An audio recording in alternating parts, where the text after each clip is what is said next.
Salut à toi, j'espère que tu vas bien. On se retrouve aujourd'hui pour une nouvelle vidéo. Alors aujourd'hui on se retrouve au salon de l'auto, au mondial de l'auto à Paris. On va un peu découvrir ce qui se cache dans tous ces stands, il y a vraiment beaucoup de choses à voir. Déjà avant de commencer, si c'est pas encore fait, je te propose de t'abonner à ma chaîne pour ne rien rater de mes prochaines vidéos et pour me soutenir. Je te mets juste ici mon Instagram et mon TikTok, AlexGary002.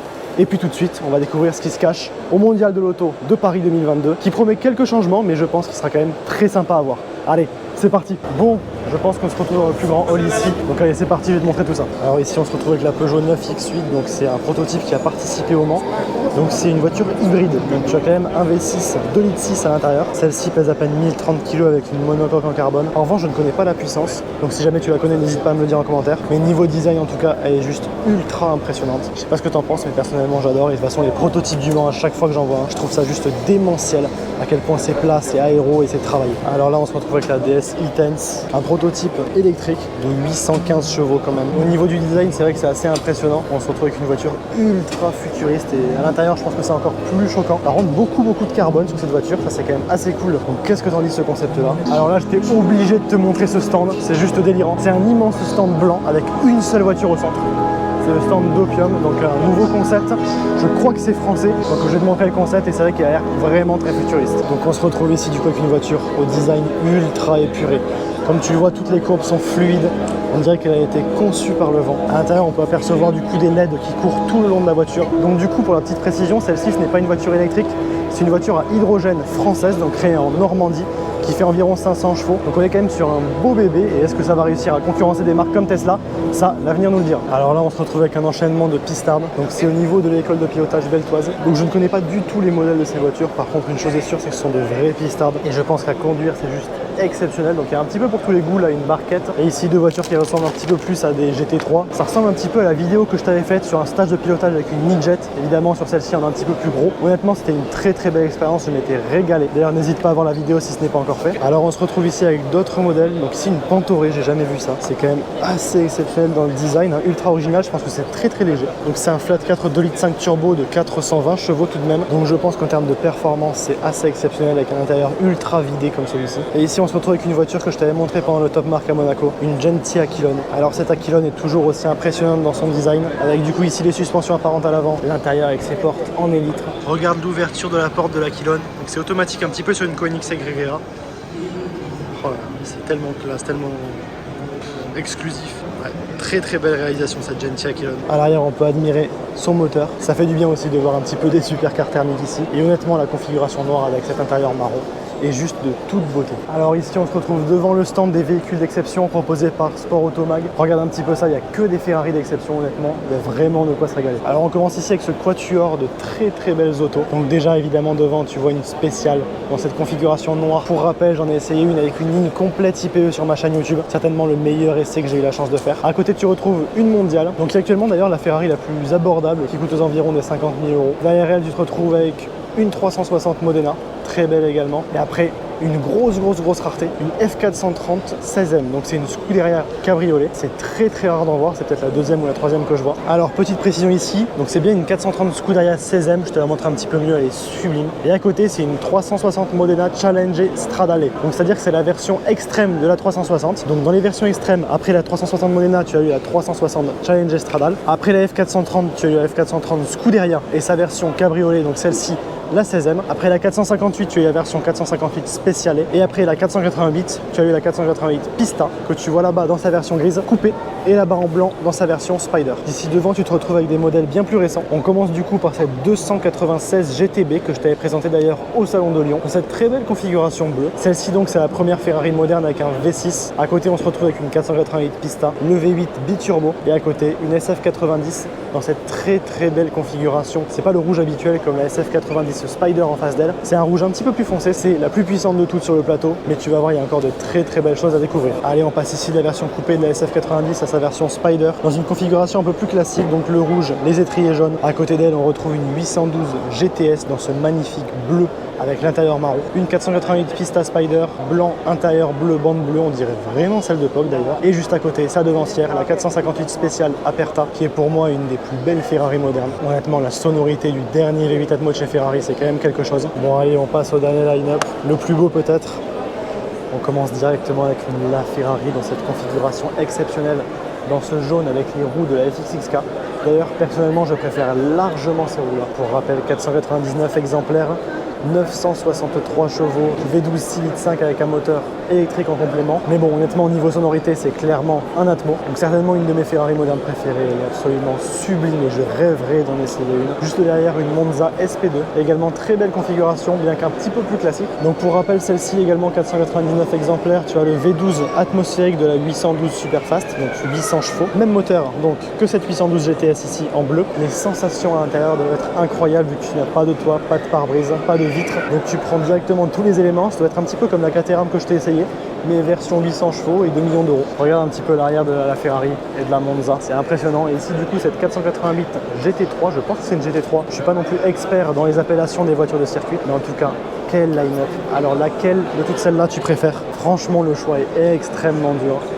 Mais peut-être que si je devais repartir avec une seule, ce serait quand même cette LaFerrari jaune, parce que la configuration est absolument incroyable. Bon, là on se retrouve avec une voiture que je t'ai montrée il y a vraiment pas longtemps, la POG d'Armery, donc la 812 Superfast de POG, toujours dans cette belle configuration là. C'est assez étonnant de l'avoir ici. Je me demande d'ailleurs s'il n'y a pas sa 488 Pista de l'autre côté. N'hésite pas du coup à aller voir la vidéo du POG Tour qui était à Lédenon, c'était vraiment incroyable au niveau ambiance. Et à côté, une V8 Vantage volantée. J'avais essayé la version Roadster et honnêtement c'est vraiment une voiture de folie. Je t'invite également à aller voir l'essai. Suite de ce stand avec cette sublime Type E, vraiment incroyablement belle cette voiture encore aujourd'hui. Celle-ci, je ne sais pas si c'est une version 6 cylindres ou une version V12. On dirait bien que c'est le V12 sur celle-ci. Très très belle, regarde un petit peu la mécanique de celle-là. Et de l'autre côté, complètement autre chose. Des gros bébés cette fois-ci chez American Car City, notamment avec ce gros Ram TRX absolument immense. Un petit peu dans le même genre, j'avais essayé le F-150 Raptor. Je te mets l'essai juste ici, c'est vraiment des voitures qui sont super marrantes. Bon, changement de pavillon ici, on arrive devant le stand de chez Alpine avec un concept juste impressionnant, je te montre ça. On se retrouve du coup avec cette impressionnante Alpenglow. Le design est phénoménal. Je sais même pas quelle hauteur elle fait, mais en tout cas on dirait qu'elle a été taillée par le vent. Mais en tout cas le concept est juste impressionnant dans son design, avec cette arrière qui n'en finit pas et ce cockpit qui ressemble plus à celui d'un avion qu'à celui d'une voiture. Et là tu as également une grosse nouveauté, je te montre ça tout de suite. Alors ici on se retrouve avec cette toute nouvelle Alpine A110R, donc la version la plus radicale de l'Alpine. Comme tu le vois dans le design, elle s'est vraiment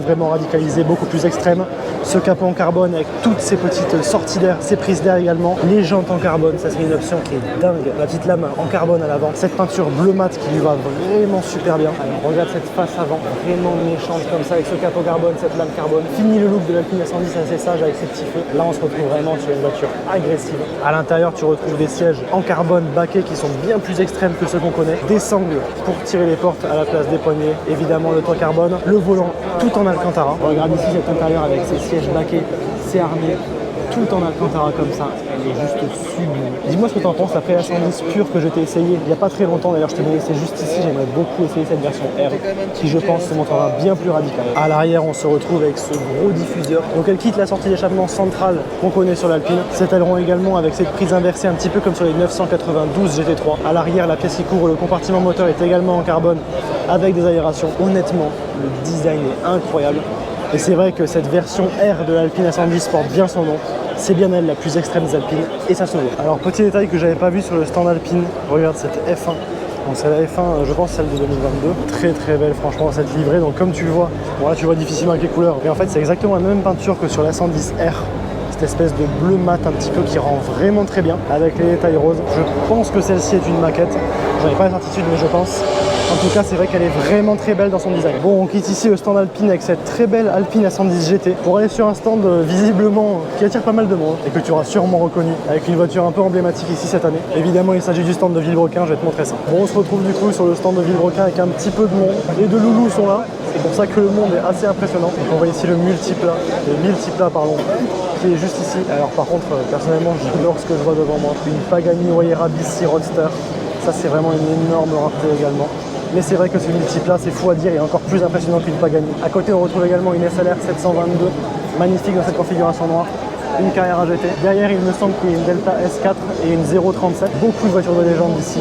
Et ce multiplat, je n'en doute pas, on fera partie dans les années à venir. Alors ici, je te montre un petit peu l'avant du multiplat, avec ce body kit qu'on remarque vraiment ici. Le déport des roues également qui est délirant. L'aileron à l'arrière, j'en parle même pas. Et l'intérieur complètement race. Donc franchement, c'est la première fois que je vois un multiplat tuning et il est Plus que réussi, évidemment, il a été fait dans les règles de l'art. D'ailleurs, question intéressante pour les loups qui regardent cette vidéo, tu préfères quoi entre le Multipla ou la Wayra BC Roadster? C'est vrai que les deux en fait sont aussi impressionnants l'un que l'autre, c'est assez fou à dire, mais c'est bien le cas. Bon, clairement c'est la folie sur le stand de chez Villebrequin, il y a du monde de partout. Puis ce Multipla, c'est vrai qu'il est assez dingue. C'est aussi génial qu'ils aient pu réunir des voitures de leur tournage et également ces 3 voitures sublimes amenées par moteur essence, notamment la Pagani, qui est juste incroyable dans cette configuration là. Mais écoute, dis-moi ce que t'en dis. Quel stand tu préfères entre le stand voiture d'exception de tout à l'heure avec tous ces Ferrari ou alors le stand de chez Villebrequin? Ah, j'ai comme l'impression qu'ils sont de retour.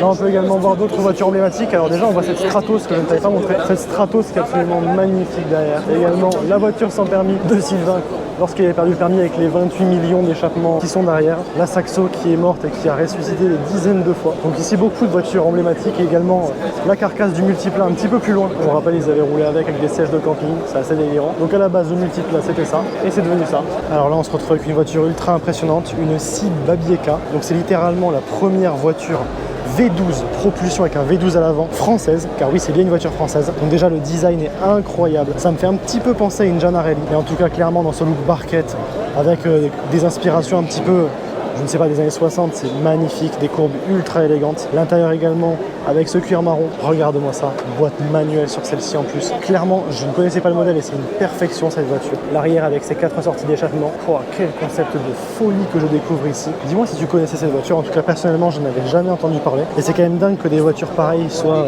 inconnues. Dis-moi ce que tu en penses, en tout cas personnellement je trouve que le design extérieur comme intérieur est juste incroyable. Et franchement, c'est vraiment beau de voir que des Français peuvent faire d'aussi belles voitures. C'est une vraie réussite. Alors ici, on se retrouve sur le stand Renault avec ici ce concept, mais surtout là, cette sublime R5 Turbo, donc le remake en version électrique. Le look est clairement incroyable, bien modernisé, mais en tout cas, tu reconnais les courbes générales de la R5 Turbo. Un énorme aileron est apparu derrière. Donc cet énorme aileron, l'intérieur complètement vidé, en mode race avec les arceaux, les sièges de course.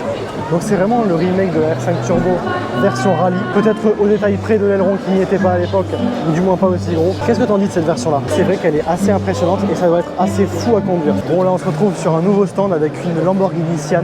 Pas une vraie malheureusement, mais tu vas voir c'est quand même assez intéressant. Alors on se retrouve ici avec une réplique de la Lamborghini Sian réalisée en Lego. Donc à côté de la vraie maquette qui est vendue, sur celle-ci tu as plus de 400 000 pièces et ça a nécessité le travail de 8 personnes pendant 9000 heures au total. Honnêtement les formes générales sont quand même bien respectées. Tout a été créé en Lego, hormis évidemment les LED, les cuissons Lamborghini et les jantes. Par contre même les étriers et les disques sont en Lego. Tu retrouves également des détails dans tous les sens, par exemple les essuie-glaces. Donc franchement c'est bien réalisé. À l'intérieur, tu vois les sièges qui globalement reprennent les formes des réels, le volant, l'intérieur, etc. Par chance, les intérieurs Lamborghini sont très carrés, donc c'est plus facile à réaliser en Lego. Tu as également des LED un petit peu sur le côté qui viennent souligner les formes de la voiture. Bon, ça, ce n'est pas présent sur l'arrière. Ici, au niveau de l'arrière, du coup, tu retrouves beaucoup de détails également. Le drapeau italien, le petit rappel 63 sur les lettres, les 3 feux. Alors ce qui est intéressant également, tu vois, ils auraient pu se contenter de faire juste le cache, mais je pense qu'ils ont vraiment fait une réplique du V12 en Lego là-dessous, et honnêtement ça rend super bien. Les sorties d'échappement derrière, le diffuseur, donc il y a un travail qui est juste incroyable. Honnêtement, j'aimerais bien connaître le prix d'une telle maquette, et en déco en tout cas, ça doit être vraiment très très beau dans un salon. Alors ici, on se retrouve avec le stand de la gendarmerie, avec du coup l'Alpine A110 de la gendarmerie, donc la nouvelle voiture d'interception rapide qui remplace les Mégane RS. Pour rappel, j'ai essayé l'Alpine A110 sur ma chaîne YouTube, donc celle-ci c'est, je pense, une pure comme celle que j'ai essayé, 252 chevaux. À ça près que celle-ci a le centreur orange avec les surpiqûres orange, ce qui normalement est caractéristique de la S. Le toit carbone tout de même. On peut voir ici que les Alpines de la gendarmerie sont quand même bien optionnées. À l'arrière du coup avec les réflecteurs, etc. Mais c'est vrai que la livrée est belle, la peinture est belle. Et c'est quand même assez étonnant de voir des options comme le toit carbone sur les Alpines de la gendarmerie. Et je pense que ça sert également de vitrine de ce que c'est faire l'automobile française, notamment chez Alpine. Dis-moi d'ailleurs ce que tu en penses de cette voiture. Personnellement, je la trouve quand même vraiment belle. Bon, on termine ici la journée avec ce simulateur de F1. On va essayer ça, je pense que ça va être assez amusant. L'extérieur, ça a l'air assez sportif. Ah, ça bouge fort quand même, hein. Bon allez, c'est parti. C'est parti, je pense que ça va être assez sympa comme expérience. Welcome to the Mercedes-AMG Petronas Motorsport Experience.